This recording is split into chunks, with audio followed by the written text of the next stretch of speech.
Hello, everyone, and welcome to Round 1 Front 9 coverage of the 2023 Discraft Ledgestone Open presented by Merrill. We have BigBarri commentary here in the booth, bringing you 4 rounds of action here at this Elite Series Plus event. Points at this event account for 150% of the normal points for the Disc Golf Pro Tour standing. And before we get into the coverage, I just want to say that we're excited to announce that all Jomez coverage will be on the Disc Golf Network ad-free. No YouTube ads and no other ad breaks. Our regular coverage will still be available on YouTube, but if you'd like to try out the ad-free experience plus all other Disc Golf Network content, Jomez fans will get their first month free with code Jomez. Click the link in the pinned comment to try ad-free Jomez experience for free. Man, you rattled through that. I'm impressed.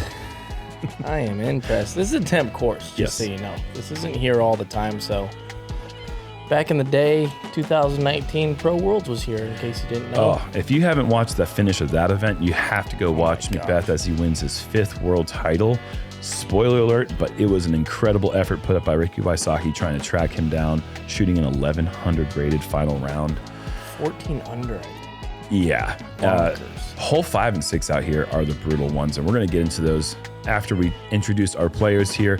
Simon Lizotte, one-time winner of this event back in 2015, the first time we came out here to Eureka Lake Temp. Ricky Wysocki, who's on a 3-time champion of this event, reigning 3-time champion here at Ledgestone, if you include the co-winning tournament in 2021 with Calvin Heimberg.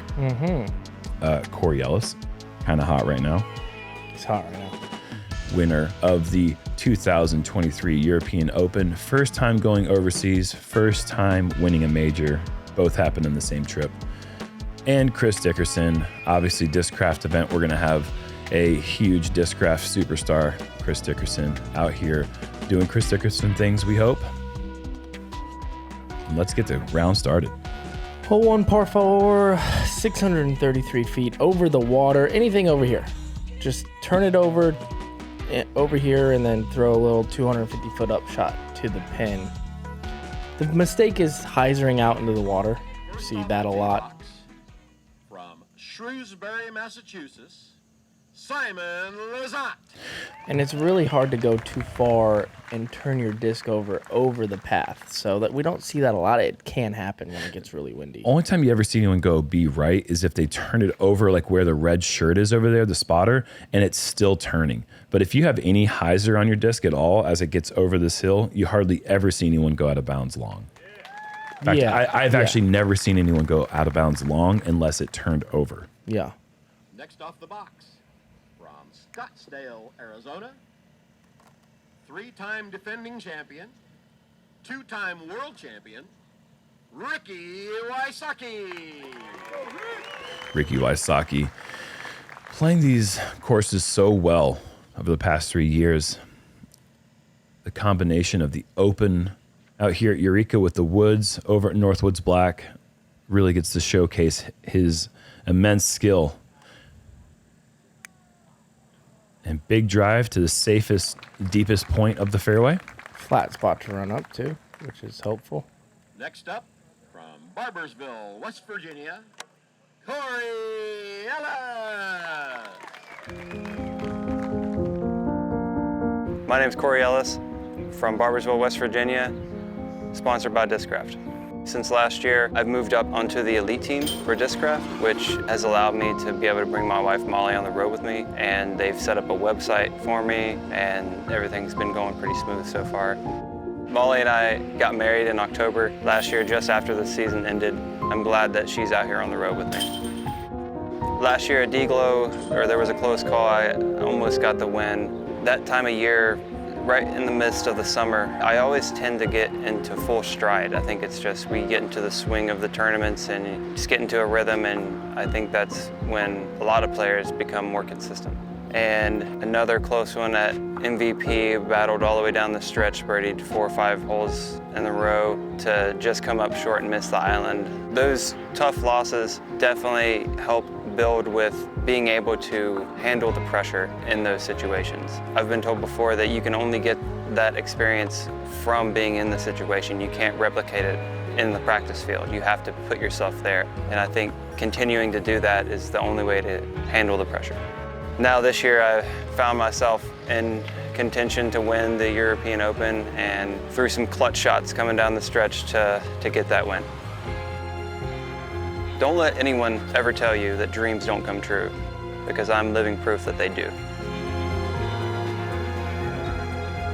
For Ledgestone, we get to play Eureka and Northwoods, and anything can happen at Northwoods. I've had some struggles there in the past and kind of had redemption last year, and I think I finished in 4th place.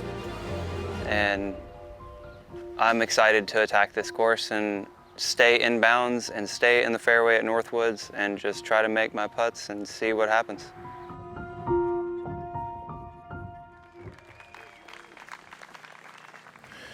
So happy for that young man from West Virginia finally getting over that, I mean, that big win hump. Yeah. So many players get stuck there and to take down the big tournament. As we see Corey's drive cross that line that you see in the fairway, that's actually a cross-country paint. It does not affect the course, so that is a great drive for Corey. And we know that because we were running that bad boy. Yeah. Don't we? Paul and I like to cross-train. Dickerson.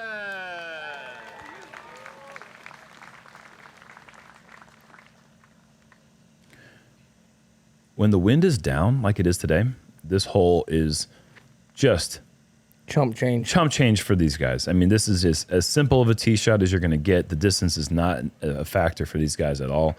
You just get into the hillside. And the tricky thing isn't the tee shot by any means. It's this approach here, because you see that little ridge. If you go long, you're in the bushes and you cannot make a putt from back there. Ooh, sit down.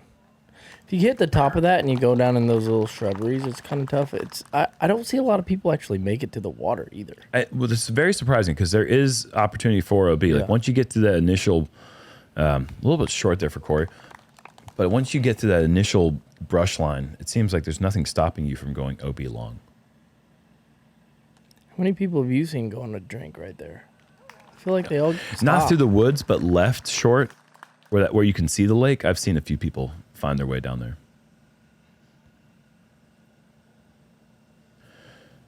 Pretty textbook approaches for our card here. I think Corey has the farthest putt. And very Corey Ellis-like right in the center.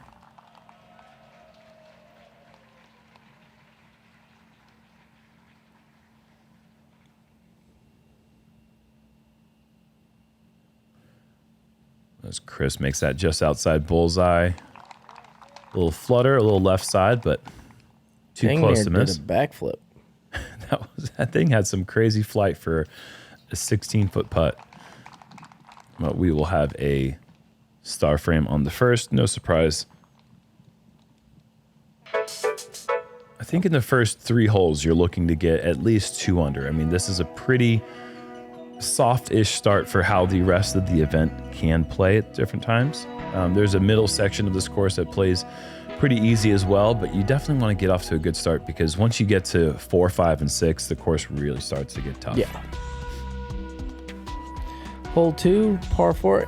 I think this is kind of tough. It's a little tough. 615. I mean, the initial gap's hard. You get into this area right here, and then the upshot's hard because it's right next to the lake on the left. But the thing about it is, why I think this hole plays a little easier, is there's always a wind coming off of that lake, which makes it so tough. And today it's just completely calm. Simon going to... Simon was a little high. I think he was calling for that to get down as well. And it just... That's really great. Down there by those trees aren't too big of an obstacle. I think he should be fine. This is testing the ceiling. And I think it got knocked down. It's going to be a long second shot for Ricky into the green.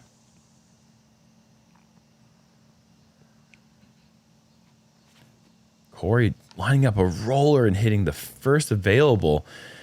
That is going to be Scramble City.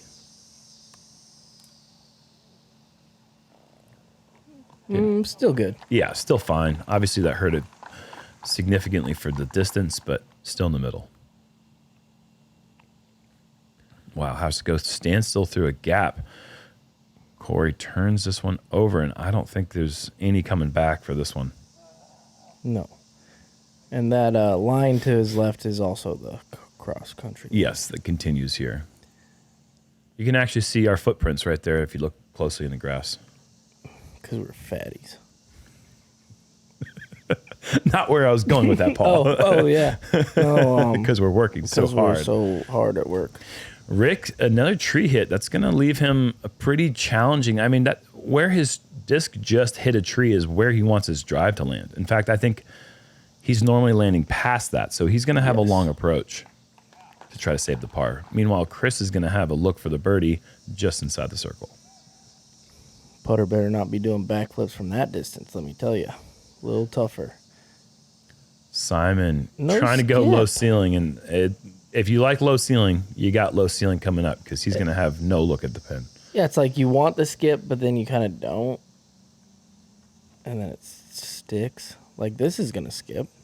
Yeah. No, Corey, that's not OB again, is it? Perfect. See, you want the skip, Oh but then my you gosh, don't. just barely hanging on. Rick's going to go outside with overstable putter. Put the brakes on right here. Very well done. Corey did go OB there. He did. Yeah. Yep. Simon trying to find a way, not settling. Bill? Yeah. By the rocks or? The rocks on hole 2, 1, 2, and 13? Yeah. The rocks. You get one bigger meter. Is that Phil DeLone? Helping out with the decision, and it is determined that he is out of bounds, getting his meter from the rocks, which you get on certain holes in the course. And Corey with a big putt for the double bogey, but man, this is a hole he'll soon forget, or maybe he won't be able to forget. Like to forget.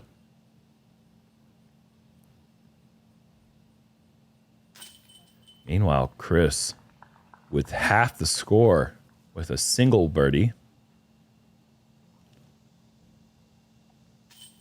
Unfortunately, Corey's going to take a double birdie, and you don't want double birdies. Just a single birdie will do.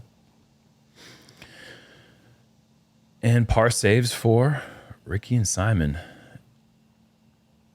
Oh, that wasn't even that close. I guess they were just trying to determine the lie. Yeah. Okay. Yeah, because of the rocks. So Chris off to the start that you'd like to have here. I say hole 2 is kind of easy because it really suits my game. But yeah, if you're a backhand player, that hole is pretty tough with that low ceiling shot. And the slope's always just running away from you with the backhand. Hole 3, I really like this hole. It's par 3, 260 feet. That sidewalk left is OB.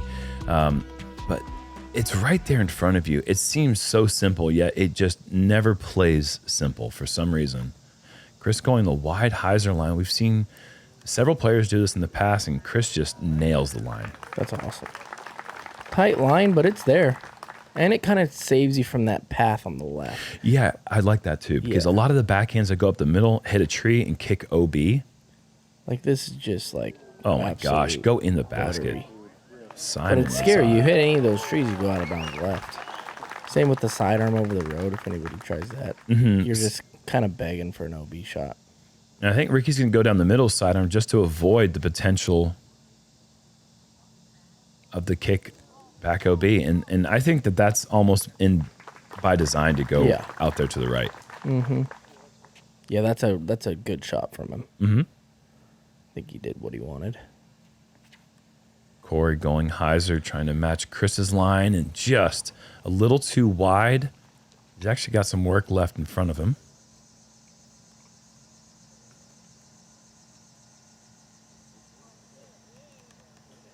Gave her a little bid. Yep. Don't you love this hole though? It's just like I like it. Yeah. It doesn't seem like it's anything interesting, but yet it always plays challenging. That's a great birdie for Rick.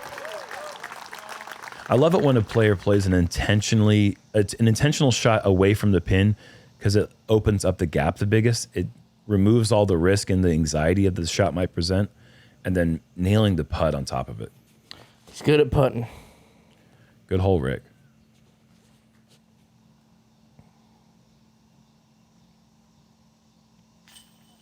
Perfect start.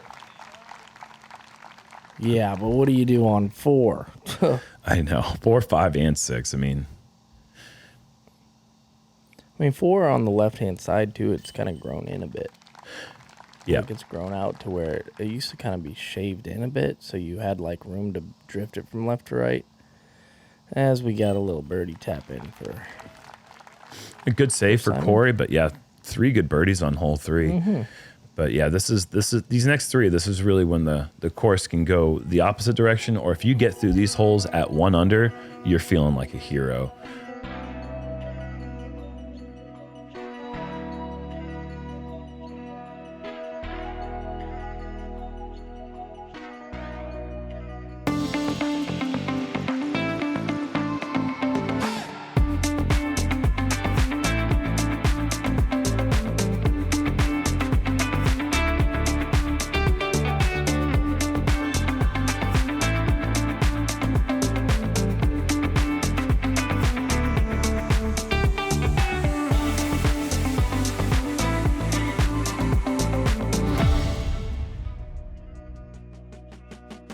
All right, here we are. This is the stretch where our fellow commentator, Nate Sexton, when he won this event, he said that his game plan is just par. He's not even thinking about trying to play these for birdie. But here on 4, par 3, 425 feet, downhill blind, left side gap is the best gap to go if you're going to go with a mid-range or maybe even a putter. Chris probably just trying to go the straight gap. I think he's trying to go left gap. That's what I mean. Left Yeah. gap, straight. That's what I mean by the straight left gap. gap, turn it like this. Look this at is this. going to go into the woods a little Look at and that. be perfect. Just That's what a you putter want, for yeah. Simon, just inches off the ground. I like that play from Sexton, though. That's what I do on these as well. Is I play hyzer into the woods, chip it up there, and then play par the next 2 after that. Because they'll get you. This one isn't so dangerous to try to attack the birdie. I mean, you can go out of bounds on the right side path, but it's like this one, you're just happy with a par. Whereas 5, like, you're gaining strokes. 6, you're gaining strokes with par. Well, like Look at this hyzer play. Oh, that's absolutely awesome from Corey. where What a Chris shot. ended up, like that upshot's not a gimme. It's so downhill. It's so tough. Like this Oh, is wow. tough. Oh, this is really hard. Yeah. Like he won't be able to stop this short. Well, Yeah, look at that thing. He hits short, but that's as good as you'll ever see That's that really shot good. thrown. That's incredible.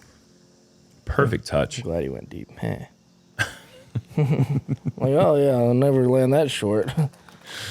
Perfectly short. Yeah, just nails on it the- right On the pole. on cue. Oh jeez. Simon for birdie. No way. How does that When you make throw a its way? perfect shot, that's where you end up. Is you end up Yeah. in the woods with like some weird like chest high And like, Corey. shooter. That's the first time I've seen the hyzer really work. Down that right side, kind of drifting. Yeah, if you keep it low like Corey did, I think that's the way to do it. That's such a beautiful birdie to get. So tough. Looked like a zone. I think it was. Yeah. Chris, what a save. Great par. I'm always amazed.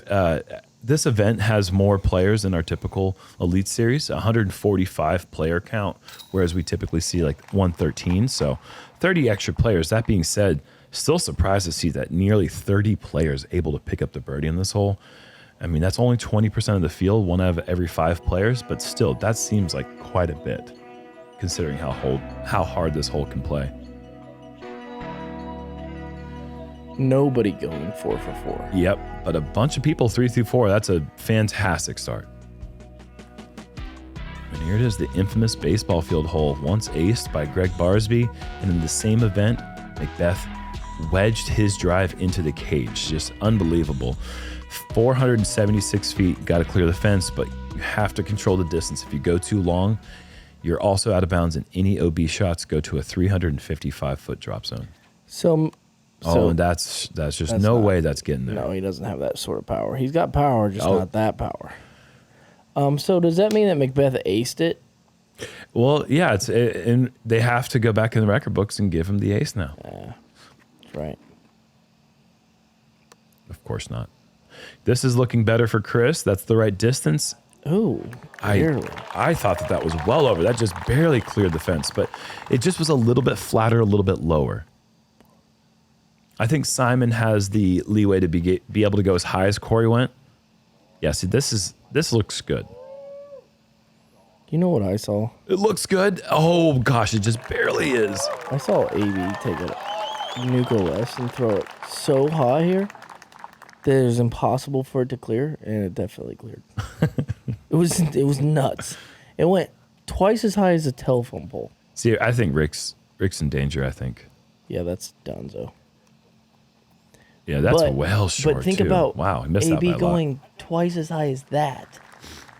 It was a spike hyzer. We've seen him throw 91 miles an hour. I mean, I'm not surprised. I mean, yeah. I was surprised. It was crazy.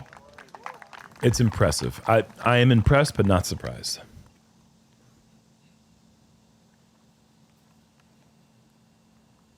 This shot was made a little bit easier than years past.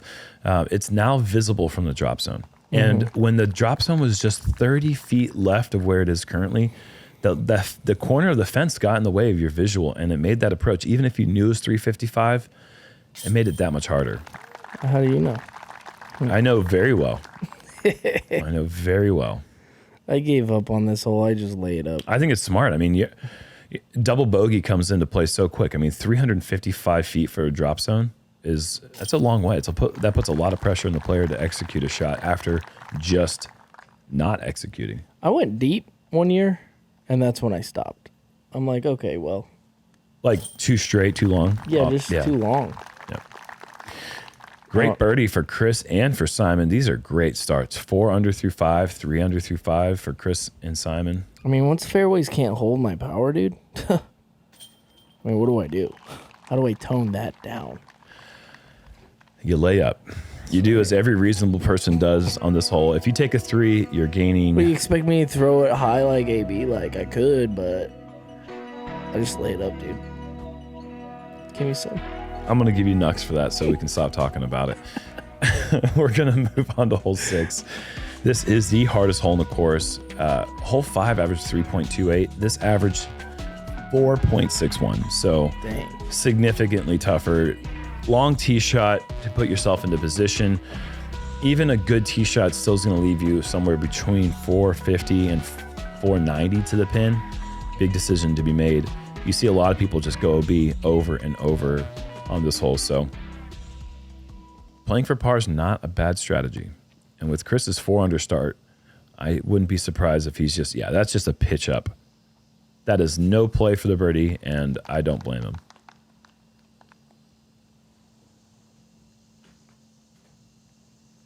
Simon, however, I don't think he has any brakes left. There's no brake fluid left in the vehicle. No, I don't think so. Oh, but boy, oh boy, he's lucky he didn't hit a stake there. Yeah, but that hugging that right side, he's gonna have a shorter distance in too. Yep. Even though it was kind of awful. Corey, this is wide. I don't like it. I don't like this. Oh, it's so wide. Oh boy, compounding mistakes. Corey Ellis is going to be back early OB. Bogey's best case scenario, but it can get really ugly if he doesn't play the rest of the hole well. Ricky's a wild card. He could lay up to there, but that be his play to just go boomers over. Yep. You know, you just never know. Corey, early OB, big forehand to get back into position. Sit. Yeah, that's a really good shot. That'll leave 300-ish, maybe 350. Is this a go-go? It's kind of funny to see these vehicles here. I teed off at 9:30 and there were no cars. So going for the pin was a lot easier from where I was. That was a good shot. He's got circle 2 action there. Yep. Got aggressive on the second shot. Good shot for Chris. Well, that means that Ricky's definitely going. But you see, Simon has a different course. Like, he can't see the pin from where he was standing because of those cars. Yet he throws a great shot, trusts his distance, and now he's got a putt for the big-time birdie. And look, you called it. I mean, I don't know if this is a play for the pin or just a play to get way up there. That's a play for the pin. Yeah. That's a huge shot for Rick. You called it. kind of a must right here. Yeah, for sure. Can't be going 3 over in 6 holes. That is a great approach, and that's a great scramble for the bogey. He's not going to be happy with 2 over through 5 and 6, but I mean, this same position, same tee pad was a par 5 a few years ago. So by going 2 over on these 2 holes, though, Corey's only like he's not even losing a full stroke to the field. yeah, that's what everybody does. Yep. Ricky's long birdie putt comes up short right, and Simon an opportunity to get one of the elusive 3s here on 6.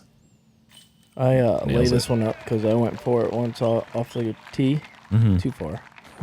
So I had to just start laying up. Man, you're better than I thought you were. I have no chance. I can throw 2 perfect shots and not get the distance for this hole. I gotta watch out. I'm getting cocky on this one. I played the Ledgestone warm-up tournament last Monday or something. What? Yeah, just a little 1-day. Seed here? Yeah, a little flex start. And I was like, I had a tough start, so I was like, I'll get aggressive on 6. I birdied it. Oh, no. And then I had a tough start yesterday, and I got to 6, and I was like, I'll go for it. And I birdied it again. So I got 2 birdies in a row here on this one. Oh, no. And that spells danger for the next time. I'm just saying. How'd you do in the flex start? I didn't win. Chris Dickerson won. Good for him. And showing why he won that, he is 4 under, tied with a few other players. Great starts. At Discraft, we don't wait to see what the future holds. We build it.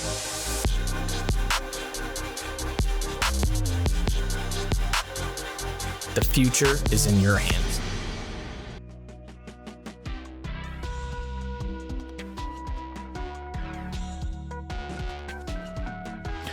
From the hardest hole on the course to the easiest, hole 7, par 3, 275 feet. I don't even really believe that it's that long. There's even a tree that has fallen down or been cut down on the left side. Makes it a little bit wider. And Simon just bullseyes that real quick.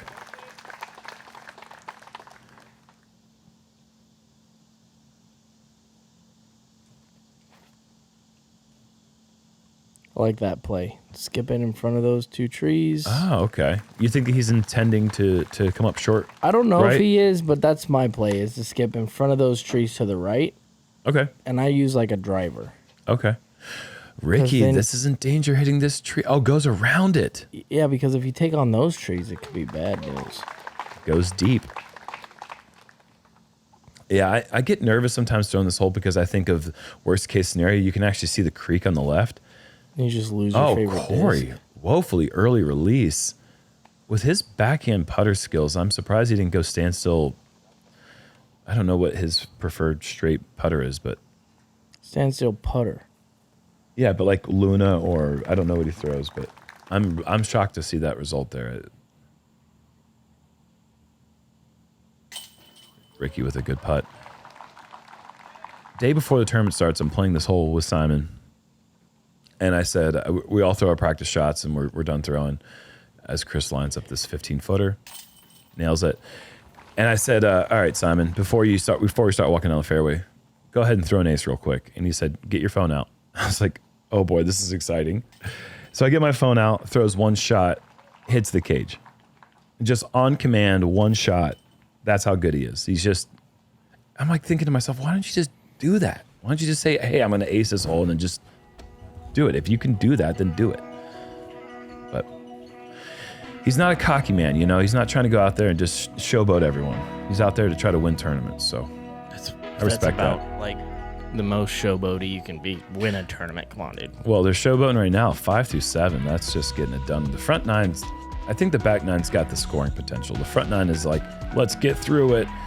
But these guys are doing more than getting through it now. They're actually playing really, really well through the stretch.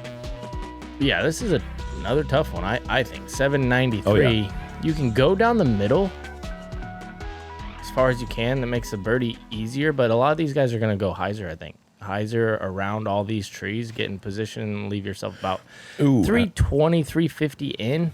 Simon does not. I think that's going to drop OB. That's got to be wider and lower. Mm-hmm. And he just got too much height, and he went through the highest possible point over that gap, and that's a head scratcher for Simon after this I saw great a lot start. of people doing it. I have never gone around, but it looks kind of doable. With your power though? Oh yeah, it's about going deep that I worry about again. Giving a disc that much height. Oh my gosh. Where are all my Judah Freelander friends out there? All of our drinks water concentrate. It's No, this old is jokes. turned, but powerful. So he got through the gap so fast it didn't matter. Yeah, that was a quick disc. Move that one from left to right. Chris just filleted it though. Perfect angle. This is how, if you want to go around, this is the way to do it. Corey hitting that little shoulder gap perfectly. I even see people go around that telephone pole like low. Like just low. Oh, wow, that wide. Yeah, because it just comes in off the road and you're fine. And Simon having to go way wide here from the drop zone. So 450 to the tree line. That's what he just threw. 450. I measured it because unfortunately I may have, like I said, gone deep OB. Yeah, of course. Had to go to the drop zone. Ricky, look at this wide forehand. I love this. Oh, catching the tree limbs and then landing about 25 feet short. That wide forehand is so tough with those limbs out there hanging out just off the creek. This is going deep. Wow. Yeah, way deep. Whoa. Corey Putter. Ellis. Was that a putter? Yeah. Yeah, that was putter. This is midi though. Usually you can tell Man, Chris is what on it right disc now. it is by the rim. Oh, good call. Thanks. Simon from deep. Simon from deep. He said on Oh! call. I heard you on the last hole. Oh my I goodness. I can do those things. Well, a very, very rare par save from the drop zone. Hardly ever seen. This is like nearly a guaranteed bogey from back there. Simon making it count from deep. I think I've only heard of a few other pars ever from the drop zone. One of them I think we saw from a couple years ago was from Reed Frescura. What the heck was that floppadopoulos? Did I you think see that? He just did the dad putt. He stole the dad putt from Simon. Chris is on fire. We saw a bunch of people on that scoreboard that were 5 under through 7. I wonder how many people we're going to see 6 under through 8. I think Chris might Be emerge. in the lead? Yeah, possibly. I don't know. And Corey's. I mean, this is the tough stretch, but you got to be better than 2 over right now. And Corey's just right now 9 back of the pace, or 8 back of the pace that Chris has set. Yeah, it's a lot. That's a lot back. Yep, and he is the only one. 6 down. call. A lot of good starts there. 5 under. But yeah, that is impressive to be 6 under through 8. Onto the infamous or famous bridge hole, depending on how you look at it, depending on how many 11s you've taken on the hole. I only have one. Par 3, 354 feet. Is that your only double digi? I think I have 110 at hole 9 at USCGC as well. I don't have any double digits. Yeah, I've told the story many times, but I don't think I've ever told it on Jomez before. But yeah, it was stroke and distance 2015. My drive went in dead center for ace, spit out, rolled OB. I remember that. And then I proceeded that. to take an 11. And it was the second to last hole of the tournament because it was a shotgun start. And I went from 12th place to 56th place in 2 holes. It was brutal. Dead center for ace. Dead center for ace. Took an 11. Took an 11. Wow. It was pretty crazy. And there were like multiple people who took double digits that day. I know Felberg took an 11, and like it was kind of like we were wondering what's going on out there. Oh my goodness. So these guys are all going left. They're just playing the safe shot, giving themselves a circle 2 look. I like Corey's width here. It's got to go though. I feel like. I love it. Yeah, that's perfect. Corey needed that one in a bad way. No stress birdie coming up. When you're We got 2 some over- celebrations going on in the background. When you're 2 over, it makes the shot so much easier because then you can pin hunt. But when you're trying to protect the score while giving yourself a look at that well, shot not from trying- Chris makes sense going left. Yeah. Yep. Without trying to take an 11.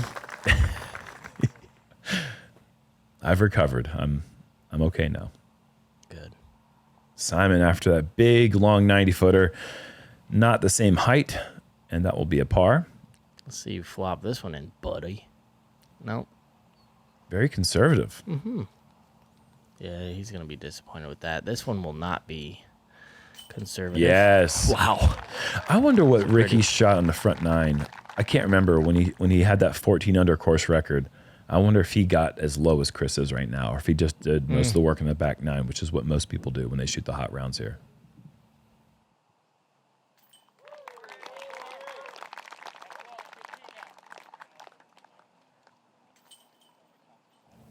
Par for Simon and a tap in par for Chris.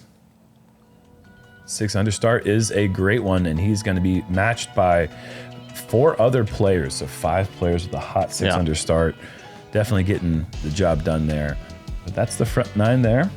Yeah, good front 9. I mean, some good play. Corey needs to get his butt in gear on the back 9. I'm excited to see how low they can go. I mean, with the firepower of Simon and Chris playing as good as he is, back 9's going to good scoring be good conditions. stuff. Yeah, weather's absolutely beautiful. Almost the wind's 0 down, wind. so I'm expecting to see some good low scores in the back 9. Come back. Let's see how round 1 plays out.